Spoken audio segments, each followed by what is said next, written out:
Wawasan Nusantara bermula dari wawasan kewilayahan dengan dicetuskannya Deklarasi Juanda tanggal 13 Desember 1957. Inti dari deklarasi itu adalah segala perairan di sekitar, di antara dan yang menghubungkan pulau-pulau yang termasuk negara Indonesia dengan tidak memandang luas atau lebarnya adalah bagian-bagian yang wajar daripada wilayah daratan negara Indonesia.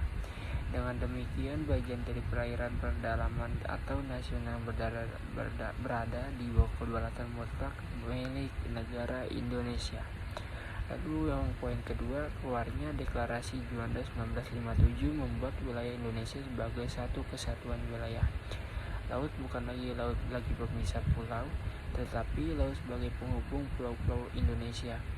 Melalui perjuangan di forum internasional, Indonesia akhirnya diterima sebagai negara kepulauan Archipelago State berdasarkan hasil keputusan Konvensi Perserikatan Bangsa-Bangsa tentang Hukum Laut UNCLOS tahun 1982.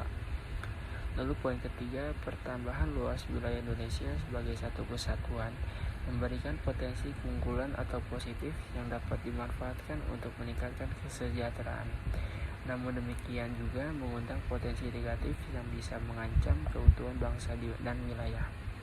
Lalu poin keempat, wawasan Nusantara sebagai konsepsi kewilayahan selanjutnya dikembangkan sebagai konsepsi politik kenegaraan sebagai cara pandang bangsa Indonesia sendiri dan lingkungan terhadap tinggalnya sebagai satu kesatuan wilayah dan persatuan bangsa.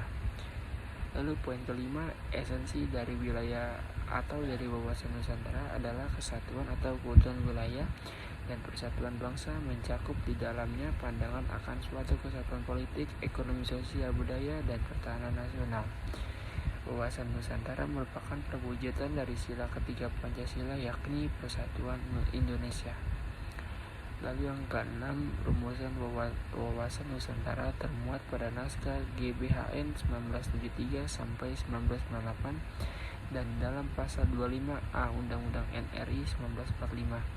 Menurut pasal 25A Undang-Undang NRI 1945, Indonesia dijelaskan dari aspek kewilayahannya merupakan sebuah negara kepulauan archipelago states yang berciri Nusantara. Lalu yang poin ketujuh, berdasarkan pasal 25 Undang-Undang NKRI 1945 ini pula, bangsa Indonesia menunjukkan komitmennya untuk mengakui pentingnya wilayah sebagai salah satu unsur negara sekaligus ruang hidup bagi bangsa Indonesia yang telah bernegara.